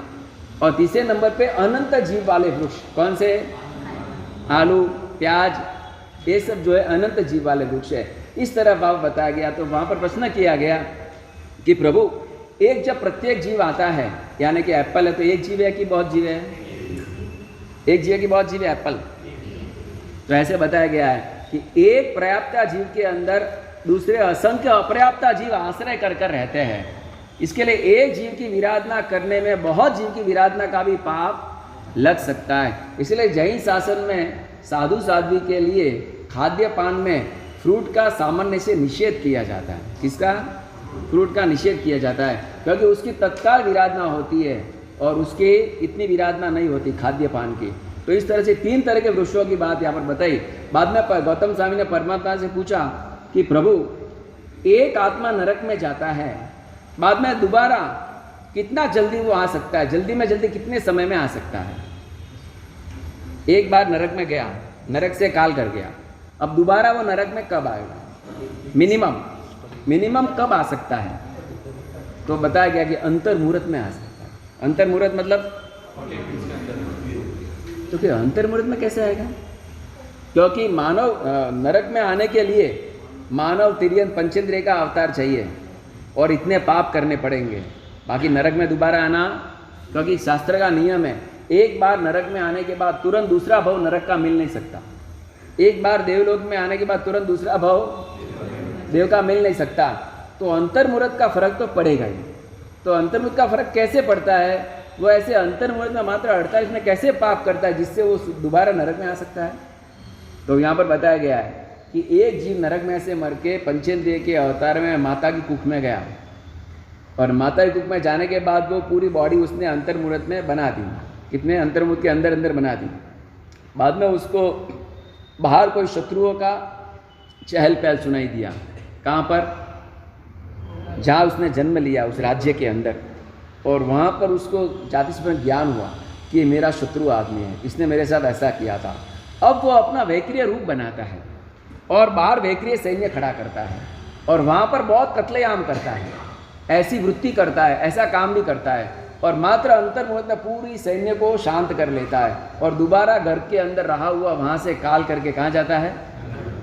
तो अंतर्मुहूर्त में रहा हुआ जीव भी वैक्रिय शरीर के प्रभाव से अनेकों का सहार करके कौन सा आयुष्य बांध देता है?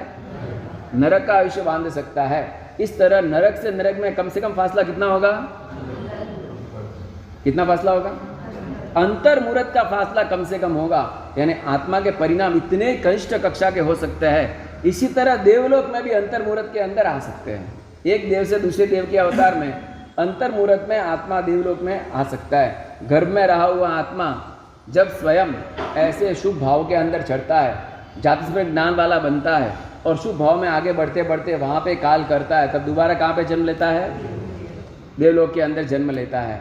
यहाँ पे प्रश्न किया गया है कि प्रभु आपके परिषदा के अंदर सूर्याप देव ने आके विनंती की कि मैं नाट्य विधि करूँ। सूर्याप देव कौन है पता है? परदेशी राजा का जी, परदेशी राजा केसी गणधर के द्वारा प्रतिबुद्ध, उसका जीव सूर्याप नाम का देव बना है। वो सूर्याप देव देवलोक में से परमात्मा के समोसन में आके विनंती करता है कि प्रभु आपके सामने नाट्य विधि करनी है। तो परमात्मा उस वक्त हाँ भी नहीं बोलते हैं और ना भी नहीं बोलते। तो हाँ भी क्यों नहीं बोलते, ना भी क्यों नहीं बोलते? अगर हाँ बोले तो नाटक विधि के माध्यम से होती हुई सावध्य क्रिया की अनुमति लगेगी, और ना बोले तो वहाँ पर रहे हुए जो परिषदा में रहे हुए लोग हैं वो नाटक देकर जो संकित पाने वाले हैं, संयम की शुद्धि होने वाली है साधु साध्वियों की, संकिती आत्माओं की, वो अटक जाएगी। इसके लिए परमात्मा मौन भाषा यूज करते। कौन सी भाषा? मौन भाषा। और उस वक्त तो सूर्याप देव 108 तरह के रूप करके परमात्मा के सामने नृत्य करते हैं। कितने तरह के? 108 तरह के रूप। मतलब कि कभी नंदावर्त के आकार में नृत्य करता है, कभी दीपक के आकार में नृत्य करता है, कभी ढोलक के आकार में, कभी बंसुरी के आकार में, अलग अलग नृत्य, अलग अलग प्रकार के परमात्मा के समोसन में वहाँ पर नृत्य होता है। और उस नृत्य को देखकर बहुत सारे जीव सम्यक्त्व को पा लेते हैं। तो परमात्मा के समोसन के अंदर जो देवता आकर भक्ति करते हैं उससे साधुओं के सम्यक्त्व की भी शुद्धि होती है। किनकी? इसीलिए साधु साध्वी परमात्मा की भक्ति के अंदर 28 महोत्सव के अंदर जुड़ते हैं। वे क्यों जुड़ते हैं? कोई यह प्रश्न करे कि महाराज साहब मंदिर की प्रेरणा दे या कोई भी महापूजा वगैरह कार्यक्रम की प्रेरणा दे, तो उसमें होती हुई हिंसा साधु साध्वी को लगेगी या नहीं? भाई लगेगी या नहीं? क्यों नहीं लगेगी? मंदिर बनाने के लिए प्रेरणा दी कोई महाराज, जैसे कि आपके वहाँ पूज्य रत्नाकर जी महाराज आए थे तो उन्होंने प्रेरणा दी थी ना? क्या प्रेरणा दी थी? जीर्णोद्धार के लिए। लेकिन किया नहीं तो बोलता भला, बरोबर भाई? दी ना प्रेरणा? देते हैं, जिन नूतन मंदिर के लिए भी देते हैं, जीर्णोद्धार के लिए भी देते हैं। तो वो प्रेरणा दी तो अब मंदिर समझो बनेगा तो उसमें बोलने वाले को अनुमोदना का दोष लगेगा कि नहीं लगेगा? लगेगा कि नहीं लगेगा? थोड़ा तो लगेगा, थोड़ा तो लगेगा, क्यों नहीं लगेगा भाई?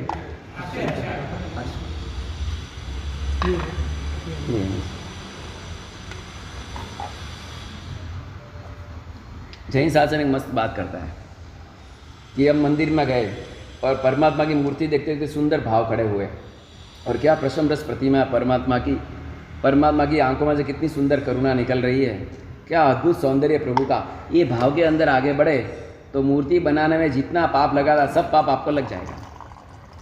भाई कहना पड़ेगा ना, भाई कहना पड़ेगा कि नहीं? तो क्या ऐसा कभी कह ही नहीं सकते, ऐसा कहना बिल्कुल गलत ही होगा, क्योंकि वहाँ पर जो वो भाव में आया है ना, वो परमात्मा की आकृति को देखकर गुणानुराग से आया है। नहीं कि शिल्पी ने बहुत अच्छा किया, पत्थर तोड़ दिए, पृथ्वी का ये बहुत अच्छा किया, ऐसा का भाव किसी का है नहीं। तो इसमें तो ऐसा भी होगा कि भाई समझो आपने कोई मासिक समन किया और मासिक समन की हमने अनुमोदना की, लेकिन मासिक समन के दरमियान समझो आपको उल्टी हो गई, सिर दुख गया, आपने दवा ली, तो वो सारे पाप भी अनुमोदना करने वाले लगेंगे ना। क्योंकि कभी भी अनुमोदना का पाप तभी लगता है जब हिंसा की वृत्ति आए। तो मंदिर के निर्माण के अंदर, प्रतिमा निर्माण के अंदर हिंसा की वृत्ति साधु साध्वी की नहीं होती है, लेकिन लोगों का संकित निर्मल हो और परमात्मा भक्ति में लोग आगे बढ़े और परमात्मा का अस्तित्व लोगों के हृदय में प्रतिष्ठित हो, उस भाव से प्रेरणा दी जाती है, नहीं कि हिंसा करने के इरादे से। नहीं तो फूल पूजा की प्रेरणा दे हम, महापूजा की प्रेरणा दे, तो उसमें फूल की विराधना का पाप किसको लगेगा? तो क्या वैसा कभी विराधना का पाप लगता नहीं है। वो किसके जैसा है कि भाई वो कबूतर को खाना दाना दे रहा था ना शिकारी, और वहाँ पर किसी ने एक पत्थर डाला और कबूतर सारे उड़ गए, एक आध कबूतर मर भी गया लेकिन थोड़ा इंजूर भी हो गया, फिर भी वहाँ पर भाव क्या है? पत्थर डालने वाले को बचाने का भाव। क्या भाव है? बचाने का भाव है। एक आदमी को शरीर में बहुत व्याधि आ गई थी, डॉक्टर देखे 20 साल तक, कितने, लेकिन बहुत परेशान हो गया। अब उसने एक डॉक्टर से बात की, डॉक्टर साहब देखो अब मैं थक गया हूँ, शरीर से परेशान हो गया हूँ, डिप्रेशन में आ गया हूँ, अब आप ऐसा इंजेक्शन देंगे कि मैं सीधा मर जाऊँ, कैसा हो जाऊँ, और मैं व्हील में लिख के जा रहा हूँ, अगर मर गया तो आपको 75% इनकम मिलेगी मेरे जितना भी है, कितना मिलेगा, और बच गया तो खाली 25% मिलेगा। कितना मिलेगा है भाई? तो डॉक्टर ने बोला ठीक है, नो प्रॉब्लम, आ जाओ। और उसने इंजेक्शन दिया, जहर का ही दिया, लेकिन हुआ ऐसा, उल्टा पड़ गया। उल्टा पड़ गया मतलब वो जहर ही उसको अमृत बन गया, और वो तो एकदम सीधा हो गया, स्पष्ट हो गया, एकदम फ्रेश हो गया। मरने की बात तो बीमारियाँ चले गई सब, वो एकदम हो गया, अरे साहब ये क्या किया आपने, नई जिंदगी दे दी। अब मुझे कहना है कि डॉक्टर को किसका पाप लगेगा, मारने का या जिलाने का? किसका पाप लगेगा? लेकिन वो जी गया ना, उसका क्या करना? वो तो एकदम स्वस्थ हो गया, उसका क्या करना? तो उसका आशय क्या था? मारने का आशय था। बालक कुएं के अंदर गिरा है, अब कुएं के अंदर गिरा है लेकिन मम्मी उसको खींच रही है और नीचे सांप भी आ रहा है, तो मम्मी जोर से खींच रही है उसको, क्योंकि सांप कट ना दे उसको। तो खींचा तो उसके शरीर को बहुत सारा लग गया, लोई लोई हो गया, वो चिल्लाने लगा जोर जोर से, फिर भी माता ने उसको खींच के ले लिया। अब माता ने उसको खींचा, उसको रोना आया, तो वगैरह माता को उसको दुखी करने का पाप लगेगा? हाँ, क्यों नहीं लगेगा? अब बात एकदम ठिकाने बैठ गई, क्यों नहीं लगेगा? उसको मात्र बचाने का इरादा है, दवा देनी है, बच्चा नहीं ले रहा है, और मम्मी उसको दो पैर के बीच में दबा के, नाक बंद करके, वेलन मुंह में डाल के दवा डालती है, वो लेता है, तो माता उसके ऊपर अत्याचार करती है कि नहीं? थोड़ी तो करती है ना भाई, थोड़ी तो करती है कि नहीं? वो अत्याचार दिख रहा है लेकिन अत्याचार है नहीं। कहने का मतलब ये है कि एकदम मीठा दूध हो, जहर हो तो उसको जहर कहेंगे, लेकिन कड़वा करियाता भले कड़वा है, मीठा नहीं है, तो भी अमृत क्या है? करियाता अमृत है ना, और मीठा दूध भी जहर है, क्योंकि उसके अंदर क्या पड़ा है? ठीक इसी तरह गुरुदेव जब भी कोई मंदिर की प्रेरणा दे या कोई भी शुभ कार्य की प्रेरणा दे, तो प्रेरणा देने के पीछे उनको हिंसा का परिणाम नहीं है, लोक कल्याण, समकित शुद्धि और परमात्मा के शासन को अस्तित्व में टिका रखना है, और लोगों के हृदय में चारित्र के परिणाम खड़ाए रखना है, इसके लिए परमात्मा प्रेरणा दे रहा है। तो कभी भी गुरु भगवान की प्रेरणा मंदिर आदि की हो या पुष्प पूजा आदि की हो तो उसके पीछे आशय मात्र। अरे इतना ही नहीं, हम जो आर्यन चयनम रोज करते हैं ना, आर्यन चयनम क्रमिक कौशकम वंदनवत्या है, पूर्णवत्या है, सत्कारवत्या है, उसके अंदर क्या करते हैं? उसके अंदर क्या करते हैं? देवों के द्वारा की गई पूजा की अनुमोदना हम करते हैं। सत्कारवत्या है, सम्मानवत्या है, बोहिलावत्या, निरुक्तवत्या, श्रद्धा है, मिया है, धीये, धारणा है, सत्कार सम्मान। देवों का सत्कार सम्मान जो देव करते हैं ना परमात्मा का, उनकी अनुमोदना भी हम करते हैं कि उसका पुण्य भी हमें मिलो। इसके लिए क्या किया जाता है? कौशक किया जाता है। तो ऐसी अद्भुत परंपरा जो शासन के अंदर मिली, उसको टिकाए रखने के लिए ये सब पूजा विधि वगैरह, सामायिक विधि वगैरह रही जाती है। अरे बहुत बार तो आपके व्यवहार के अंदर ऐसी उल्टी परंपरा लेकर चलते हो कि जिसको लेकर कितने पाप और अज्ञान में भटकते रहते हैं। एक लड़का मुझे बोला, महाराज साहब आपकी आँख कैसी है? और मेरी आँख तेरे को दिखती नहीं है। नहीं खाली पूछ रहा हूँ, आपको नंबर का प्रॉब्लम ज़्यादा है? मैं बोला ऐसा कुछ खास नहीं है। कोई प्रॉब्लम दूसरा? मैं बोला कभी कभी होता है प्रॉब्लम। लेकिन हमारे साहब एक गाजर का जूस पियो, आँख बहुत अच्छी रहेगी। क्या पियो भाई? किसका जूस? गाजर का जूस पियो। मैं बोला गाजर में ऐसा क्या है? नहीं महाराज साहब रियली ये फाइन डायग्नोस है, उसमें विटामिन ए होता है। कौन सा ए होता है? वो रेडिश का विटामिन ए होता है। अच्छा, मैंने बोला बैठ मेरे पास। अब मैं उसको शास्त्र की बातें करूंगा तो उसको दिमाग में बैठेगी। उसका मैंने बोला ये बात किसने लाई मालूम है कि गाजर से आंख अच्छी होती है? बात किसने लाई मालूम है तेरे को? ये कितनी उल्लुओं की परंपरा खड़ी हुई है मालूम है? अच्छा, तो किसी भी डॉक्टर को जाके, किसी भी वैज्ञानिक को जाके पूछना 100 ग्राम गाजर के अंदर कितना विटामिन रहा हुआ है। आपको पता है वो विटामिन डी की दवा थी, उसके ऊपर लिखा होता है IU 10,000, IU 100, IU 1000। वो कहाँ गए ड्रग्स वाले? उनको मालूम होगा। कौन ये? ना भाई दवा पर लगे हुआ है ना, क्या लिखा हुआ था? हाँ, इंटरनेशनल यूनिट 10,000 ऐसा विटामिन डी वगैरह दवा के ऊपर लिखा हुआ था। मैंने उसको बोला कि 100 ग्राम गाजर के अंदर 3.72 से ज़्यादा, बस इतना ही IU रहा हुआ है, इससे ज़्यादा इंटरनेशनल यूनिट रही हुई नहीं है। ऐसा डायग्नोस में आया हुआ है, तो देख लेना। तो क्या हमारे साहब इतना भार क्यों डाल रहे कि गाजर खाओ आंखें अच्छी होती है, गाजर खाओ आंखें अच्छी, ये भार क्यों डाल रहे इतना? मैं बोला इसका पूरा रहस्य है। देख, ये उल्लू बनाने वाले ब्रिटिश सरकार और जर्मन सरकार थी। बोला कैसे? क्योंकि जब सेकेंड वर्ल्ड वॉर हुआ ना, सेकेंड वर्ल्ड वॉर, तो उसके अंदर जर्मन और ब्रिटिश के सामने आमने सामने चला। अब उस वक्त ऐसा हुआ कि ब्रिटिश ने अपने ऐसे हेलीकॉप्टर तैयार किए जिसके अंदर राडार तैयार किया। राडार की खोज उस समय हुई। राडार मतलब क्या होता मालूम है? बराबर है ना? जो फ्लाइट के अंदर, प्लेन के अंदर आपको 150-200 किलोमीटर के आगे की रेंज बताएगा कि आगे तूफानी हवा चल रही है, काले बादल आए तो नहीं है, वगैरह वगैरह, आगे की स्टडी पूरी आपको करा देगा। वैसे उन्होंने तैयार किए हुए प्लान तैयार किए। वो शोध अब तक बाहर नहीं लाई थी उन्होंने, उनको सीक्रेट में रखा था। और उस वक्त ऐसे प्लान उड़ाए उन्होंने, रात्रि के अंदर ब्रिटिश ने जर्मन के बहुत सारे प्लान को क्रैश कर दिए। अब वो जर्मन वाले लोगों ने सोचा कि इतना चमत्कार इनके पास से कहाँ से आ गया? रातों रात फ्लाइट उड़ती है और क्रैश कर देती है, ये कैसे हो गया? अब वो विचार में गिर गए ब्रिटिश वाले लोग। उनको लगा कि अगर ये हमारा अभी खोज बाहर आ गया तो इसके लिए हमारी एक पोल खुल जाएगी और हमारी एक अच्छी उपलब्धि लोगों में चले जाएगी। वो अभी लानी नहीं है, भले बाद में लानी है, अभी नहीं लानी है, वर्ल्ड वॉर के बीच में नहीं लानी है। इसके लिए उन्होंने एक नई जाहिरात की कि हमारे जो चलाने वाले पायलट है ना, उनकी आँख बहुत तेज है, रात को भी देख सकती है, और वो खाते हैं गाजर का जूस। क्या खाते हैं? पहले गाजर को बहुत खाते हैं, इसके लिए उनकी आंखें बहुत तेज रहती है, तो रात को भी उनको दिखने लग जाता है। क्या दिखने लग जाता है? और उस समय से बहुत चला और वो परंपरा अब तक आ गई अपने पास। और अपना पिंटू क्या बोलता है? क्या बोलता है? समझ में आया कहाँ से क्या बोल रहा है? हाँ, दौड़ चली आ रही, अंधी दौड़, और अपने वहाँ पे कोई परमात्मा की पूजा करे और दूध चढ़ाए और फूल चढ़ाए तो बोलेगा ये दूध और भगवान को चढ़ाने से क्या होता है, गरीब को जाके दे दो। किसको दे दो भाई?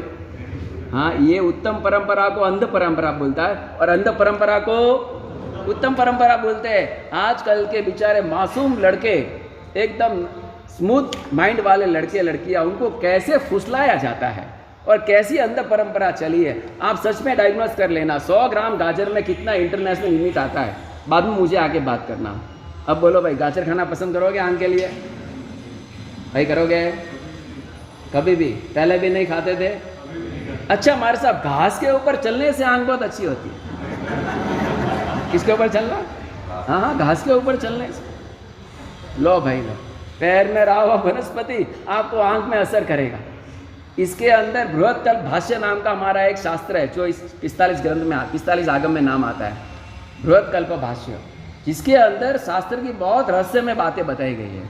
तो वहाँ पर एक श्लोक लिखा है मस्त, आंखों को सतेज करनी हो तो पैर में घी लगाओ। क्या करो भाई?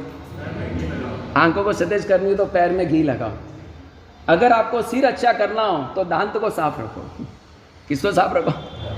उन्होंने कनेक्शन बताया कि कहाँ से कहाँ के कनेक्शन है। लेकिन आजकल के इन नए नए मूल्य लोगों ने अपने सामने ऐसी ऐसी बातें ला के रख दी है कि आधा अधूरा सुना हुआ, आधा अधूरा पढ़ा हुआ अपने मन से उनकी वो क्या है, आजू बाजू की लॉबी अच्छी करने के लिए, आपको रॉयल रखने के लिए। कैसे रखने के लिए? रॉयल। क्योंकि आपके घर के आजू बाजू वो वनस्पतियाँ होगी तो आप रॉयल दिखोगे। पंचेंद्रिय के बीच में रॉयल नहीं बनते, एक इंद्रिय के बीच में रॉयल बनते हैं। एक इंद्रिय है ना, झाड़ वगैरह, और उसके बीच में आप रहते हो, बोलते हैं कि हमारा घर बहुत अच्छा, हम पैसे वाले, क्योंकि आजू बाजू झाड़ ज़्यादा है। ऐसी अज्ञानता में रहा हुआ व्यक्ति और वो लोन के ऊपर, किसके ऊपर? लोन के ऊपर चलता है। शास्त्रकार बहुत कड़ी सजा फरमाते हैं कि अगर आप लोन के ऊपर चलते हो तो गर्भवती नारी के ऊपर पैर में खिल्ले डालकर उसको दबाओ, उसको मारो, जो पाप लगता है उससे ज़्यादा पाप आप लोन के ऊपर चलते हो तो लगता है। और हम बहुत बार मात्र डॉक्टर की कई कहानी बात को पकड़ में लेकर घी तो भूल गए और घास को पकड़ लिए। घी भूल गए ना भाई, घी पैर में लगाना भूल गए। हमारा वो तपस्वी उपवास चल रहा तो उनको रात को हमने नियम किया, जब सब साधु प्रतिकूल होने के बाद उनके पैर पे किसका मालिश करेंगे? घी और जायफल। उससे उनके एनर्जी रहती है, शक्ति रहती है। और शुद्ध गाय का घी खाया हुआ तो बुद्धि भी, इसीलिए बुद्धि वाली दवा का नाम भी क्या है? अरे ब्राह्मी घी। कौन सा घी? ब्राह्मी। इसीलिए कहा गया है घृतम आयुर्वर्धते। घी किसको बढ़ाता है? आयुष्य को बढ़ाता है। और घी बुद्धि को भी वर्धन करता है, लेकिन पचे तो क्या भाई? हाँ, नहीं तो दया धनाधन महाराज साहब की दुआ, हारे भाई वाटकी पियो गए भाई, नहीं तो कल आके बोले कि महाराज साहब डिहाइड्रेशन हो गया, महाराज साहब सर्दी खांसी क्यों हो गया? आपने बोला था ना घी खाओ, हमने तो खा लिया। ऐसा मत खाना, पचे वैसे खाना। और पचने के लिए क्रिया भी करनी पड़ती है। हमारे साधु देखो अभी जाएंगे नीचे वॉरने के लिए जाएंगे, इतनी गर्मी के अंदर ही वॉर के आएंगे, फिर आके आधा घंटे 15 मिनट के बाद वापरेंगे, तो पूरी बॉडी कैसी हो जाती है? कैसी? श्रम। अगर मन को रखना है शांत तो काया को रखो श्रांत। श्रांत मतलब मेहनत वाली। मन को करना हो शांत तो काया को रखो श्रांत, और इंद्रियों को रखो दांत। दांत मतलब इंद्रियों को नियंत्रण में रखो। ऐसी ऐसी अद्भुत बात इस ग्रंथ के अंदर गौतम स्वामी ने परमात्मा को पूछी और परमात्मा ने इतने सुंदर सुंदर जवाब दिए। बहुत सारे प्रश्न हैं। एक लास्ट प्रश्न करके आज का प्रवचन पूरा कर देता हूँ। जयंती नाम की श्राविका, कौन सी श्राविका? जयंती श्राविका। जयंती श्राविका ने परमात्मा को प्रश्न पूछा कि प्रभु, आदमी सोता भला या जागता भला? कौन सोता भला? आदमी सोता भला जागता भला? परमात्मा ने जवाब दिया, संयमी जागता भला और असंयमी और भोगी सोता भला। वो कहता है ना, 3 आदमी सो गए तो पूरा विश्व सो जाएगा। 3 आदमी सो गए तो पूरा विश्व सो जाएगा, मतलब विश्व में बहुत ही तहलका मच जाएगा, बहुत ही सृष्टि का संहार हो जाएगा। 1 नंबर पे सैनिक, कौन? सरहद पे रहा हुआ सैनिक सो गया तो क्या होगा अपना? बरोबर है। दूसरे नंबर पे संत, कौन? संत, साधु। अगर संत और साधु सो गए तो संस्कृति नष्ट हो जाएगी। अगर अपने तक सुंदर संस्कृति की परंपरा पहुंची है तो संत और साधुओं को लेकर। तीसरे नंबर पे बोलो भाई, तीसरे नंबर पे संत जिससे जिंदा है, संत का अस्तित्व जिससे प्रकाशमय है, संत की आभा, संत की गुडविल जिसको लेकर है, उसका नाम है श्रुत। श्रुत मतलब कि आगम, श्रुत मतलब कि सम्यक ज्ञान। अगर श्रुत सो गया, अगर साधु सो गया, अगर सैनिक सो गया तो सृष्टि का संहार होते देरी लगेगी नहीं। तो ये 3 को जगते रहना चाहिए। परमात्मा ने कहा कि जो योगी है उसको सतत जागना अच्छा है और जो भोगी है उसको सोना अच्छा है। भोगी जितना सोएगा उतनी शांति रहेगी। आज की भाषा में बोलूँ तो बच्चा जितना सोएगा उतनी घर में शांति रहेगी। आपको ऐसे लगता है ना कि हूँ तो बड़ा कम करो, ऊटी तो कम करवा नहीं दिए, बरोबर है। वैसा आपको लगता है। वो चलो भाई एक कारणिक बात हो गई, लेकिन बात इतनी सी है कि जो भोगी है वो हरदम किसी न किसी के लिए विराधना का कारण बनता है। और इसलिए हमारे बहुत मस्त विधि बताई है कि साधु सुबह जब उठते हैं या कोई भी क्रिया करते हैं तो आवाज करना नहीं। आपको मालूम प्रतिक्रमण सुबह में आवाज क्यों नहीं करना? कारण क्या? हाँ, तो क्या भोगी लोग जग जाएंगे या बैल पशु कुत्ते जग जाएंगे तो विराधना शुरू हो जाएगी। वो विराधना होने नहीं देनी है। इसके लिए सुबह सुबह कैसी क्रिया करनी?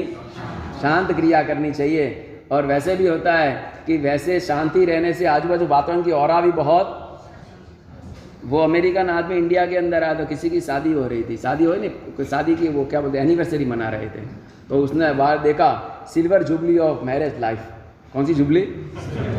Silver jubilee. वो देखते रहे, खड़ा ही रह गया, बोला what a miracle, what miracle, what miracle. 25 years how they pass 20 year 25 साल कैसे पास कर दिया? मेरे तो 25 साल में 25 डाइवोर्स हो गए। कितने हो गए? ये मेरे बेटा 25 साल। Indian culture is very fine Indian culture. खुश हो गया, नाच रहा है वो तो वहाँ से एक आदमी को what happen sir, what happen, why are you dancing? अरे भाई 25 ईयर्स, ब्रेकिंग न्यूज़। कैसा न्यूज़? तो उसने बोला आपको पूछना है क्या हुआ? हाँ, I want to know what is the secrecy of that. तो उसने लिख के पूछा, उसने दोनों ने लिख के भेजा, एक बहरा एक गूंगा, इसके लिए 25 साल अच्छा निकला। कैसा लिखा भाई? बोलो भाई, शांत रहना कितना लाभदायी। अच्छा तो आई 10:30। बोले श्री धर्मनाथ भगवान की जय। बहुत